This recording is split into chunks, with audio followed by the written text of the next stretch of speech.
All right, so this is going to be section 6.2, and oddly enough, this will actually be our last section for Unit 6.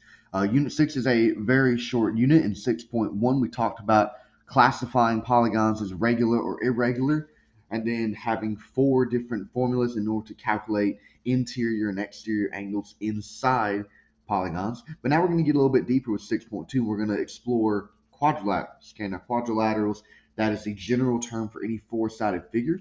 And in this section, we're going to explore a couple different types of quadrilaterals: parallelograms, rectangles, rhombi, which is just a plural of a rhombus, squares, and trapezoids. Okay. Now, all these are shapes you're probably familiar with, from learning about them maybe even as young as kindergarten.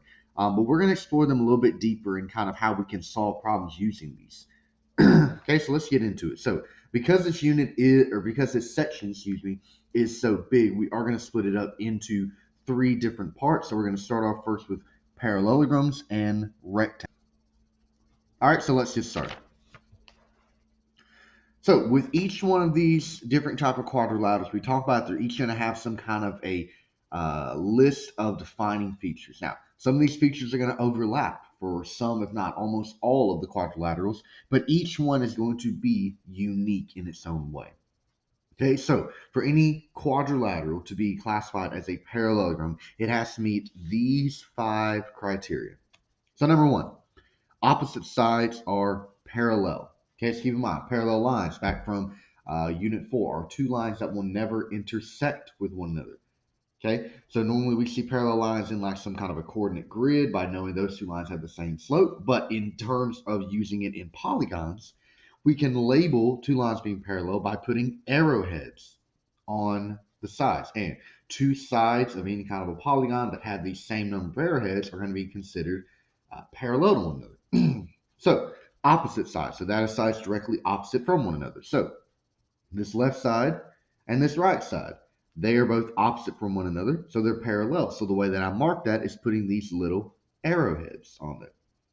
The top and the bottom side, well, they are also both opposite from each other. So that means if they're in a parallelogram, they're going to be parallel with each other. So I'll put 2 arrows on this top side and 2 arrows on this bottom side. So just signifying that left and right are parallel and up and down are parallel. Okay, number 2, opposite sides are also going to be congruent. So not only are these sides parallel, but they're also congruent. And remember, congruent just means equal in measure. Okay, so again, the bottom and the top side, they are both opposite from one another, so they're going to be the same length. So the way I represent that is I put tick marks right here. Okay, so these tick marks don't tell me necessarily how long this length is. It's not necessarily saying this is 1 unit length and 1 unit length, or 1 foot, 1 foot. It's just saying that I don't know what the number is, but I do know that whatever it is the same for the top and bottom side. And likewise, the left and right side, 2 tick marks here, 2 tick marks here. Because they're opposite from each other, they are also going to be congruent to one another. All right, number 3, opposite angles are congruent. Okay, so just like how opposite sides are directly opposite from one another, opposite angles are also going to be directly opposite from one another. Okay, so in this picture, we have top left and bottom right. Top left and bottom right. So these angles are opposite from one another, so that means that they must be congruent to one another. And so now let's talk about that other set of opposite angles. Well, if top left and bottom right are opposite from one another, then it stands to reason that top right and bottom left will also be congruent. And that is true. If we take this whole angle and we take this whole angle, they are also going to be congruent to one another. But here's another interesting thing that happens. Okay, so with each one of these angles, they have a diagonal drawn. And what that diagonal actually does is it splits up the angle proportionally. Okay, so when it does that, so when this line right here is drawn, and it does the same thing over here too, I just marked it on this one just to show it on one of them. So when that line is drawn, what it does is it creates 2 more sets of opposite congruent angles. Okay, so if we ignore the diagonal, we know red angle and red angle, those are congruent. But when we draw that diagonal in here, it creates two more sets of opposite congruent angles. Okay, so if you look over here, I put one tick mark up here and two right here. And on the other side, I did 2 and 1. So the new opposite angles that occur, you have to jump over the diagonal and go to the opposite side. Okay, so over here, the top part and the bottom part of this one, the bottom part and the top part. Okay, so this diagonal, it creates two more sets of opposite congruent angles. All right, next up, number 4. Consecutive angles are supplementary. Okay, so keep in mind this keyword right here, consecutive angles. Consecutive means things that are back to back. Okay, if I was talking about consecutive integers, I would just list them off: -3, -2, -1, 0, 1, 2, 3, so on and so forth in either the negative infinity direction or in the infinity direction. Things that are consecutive are just back to back, they're right next to each other. Okay, so if I was to go around my shape, either in a clockwise or in a counterclockwise fashion, then when I come across two angles back to back, they are considered consecutive angles. So this angle, so basically my two top angles right here, if I was to add their measure together, it'll be 180 because they're supplementary. If I was to add my two right side angles, also 180. My two bottom side angles, also 180. My two left side angles, also 180. Any consecutive angles are going to be supplementary. Now keep in mind, that has to be talking about the whole angle, okay? So I couldn't take like this little half of this angle and this little, or excuse me, not half, but this little piece of this angle and this piece of this angle and automatically say that that was 180. No, no, no. It has to be the whole angle of the quadrilateral, okay? And then the last part that we're going to see in a parallelogram is that number 5, the diagonals are going to bisect each other. Okay, so keep in mind the word bisect, we talked about that all the way back in Unit 1. Bisecting just means we are cutting it in half. So when it says right here that the diagonals bisect each other, what that means is that this diagonal right here, this one that was going from down to up, it's going to cut this one in half. Okay, so this diagonal cuts this diagonal in half. So I know that this part above this diagonal and this part below the diagonal are congruent. So that's why I put 4 tick marks in each one. Okay. Likewise, this diagonal cuts this one in half. So I put 3 ticks to here and 3 ticks here. Okay. So you see just from the very first quadrilateral we hit on a lot of information. Okay. So let's start applying that information into some examples. So let's look at example 1 right here.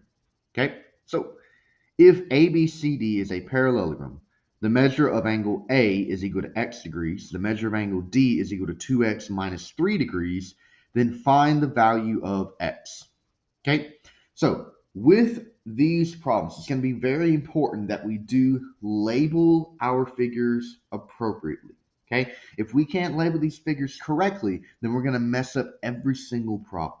Okay. So we've mentioned this a little bit before, but whenever we are naming any kind of a polygon, okay, if they give us like the name kind of like this, A, B, C, D, that's talking about its vertices, okay, it's points where two lines connect, okay, because that's how we name polygons, is by their vertices. But another thing to keep in mind is that this naming means it has to go around the shape. It has to be named in a consecutive order, okay? So there's a bunch of different ways that I could name this parallelogram ABCD, okay? There's a ton of different ways that I could do it, okay? Now, once I name one of the vertices, then I've only got 2 options remaining. And once I name 2 of them, I've only got 1 option, okay? So let me kind of explain to you what I'm talking about here, okay? So I went ahead and drew my parallelogram right here, okay? So you can start by naming any point A, okay? Like if I drew another one right here. Okay, does not really matter. Okay, if I wanted to, I could start right here. Okay, now once you name that first point, though, now you've only got 2 options for how you can name the rest of them. Okay, you either have to go clockwise around the shape or you have to go counterclockwise around the shape. Okay, so what I mean when I do this, okay, going clockwise, going to the right. We're going around the shape this way. So A, B, C, and D. Okay, so we went clockwise around the shape. Likewise, another way we could do it instead is we could have gone counterclockwise. So if I had point A up here, then I could have point B, point C, and point D. Okay, so that's just showing the two different ways we can name that shape. Okay, so like kind of over here, I put A instead in the bottom left instead of in the top left. So I went A, B, C, D. I also could have done A, B, C, D. The key thing here is that angle A must always be opposite from angle C. Okay, so we couldn't do A, B, C, D because that would be setting it up wrong, and then we can't even work out our problem right.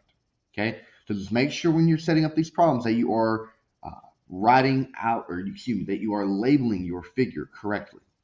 Okay, so now we got that underway. Let's look at the example. Okay, so the measure of angle A is x degrees. Measure of angle D is 2x minus 3 degrees. Find the value of x. So we're given two angle measures. We need to identify what is the relationship between these two angles.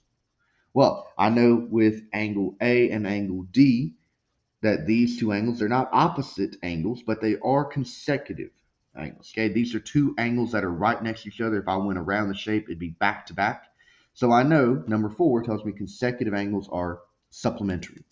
So supplementary means they add up to equal 180. So I'm going to take these two values, x plus 2x minus 3, and set it equal to 180.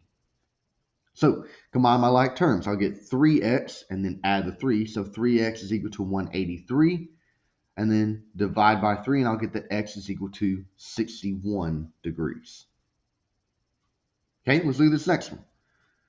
XYZW is a parallelogram with diagonals XZ and YW that intersect at point A. If XA is equal to 3M and ZA is equal to 5M minus 4, find M. So first up, let's draw our figure, set it up correctly. So we have XYZW, that's the points that are in that order. So my parallelogram, I just went ahead and put X down here in the bottom left, so I had XYZW. Okay, so it tells me they have diagonals that intersect at point A. So my diagonals right here, point A in the middle.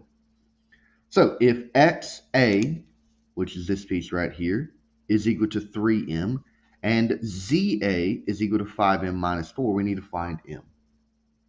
Well, XA and ZA are two halves of the same diagonal. Okay, so this diagonal XZ is split into two parts, XA and ZA. So number 5 up here tells me diagonals bisect each other, which tells me that YW is cutting XZ in half. And those two halves are XA and ZA. And if they're both two halves of the same thing, that means they're equal to each other. So if the two diagonals are equal to each other, I can set their measurements equal to each other. So 3M is equal to 5M minus 4. So if I want to go through and solve for M, I subtract 5M to both sides. I get negative 2M is equal to negative 4. Divide by negative 2, I get M is equal to 2. All right, let's look at example 3. All right, so in example 3, all we're given is this figure right here, and we're asked to solve for X, Y, and Z.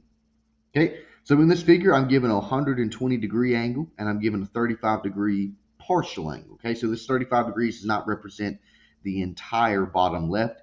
The entire bottom left would be X plus 35 degrees. So if I want to go through and I want to solve for these. Okay, so the first one right off the bat is going to be easiest for us to identify is Z. Because number 3 up here told me that opposite angles are congruent. So 120 is directly opposite from Z, so we know Z is equal to 120. Okay, the next one will be pretty easy for us is angle Y. Well, with this diagonal, we talked about that this diagonal created two more sets of opposite angles. Okay, so if we talk about 120 and Z were congruent, then we know that this whole thing and this whole thing is congruent, but with that diagonal drawn in, Y and 35 must also be congruent. So Y will be 35. So next we know that X is going to be equal to whatever this is up here. We don't know what it is. How can we figure it out? Well, we know that the two angles on this left side here have got to be consecutive. They got to be supplementary. So I'll say 120 plus 35 plus X over here is equal to 180. and then subtract it, and I get that x is just 25 degrees.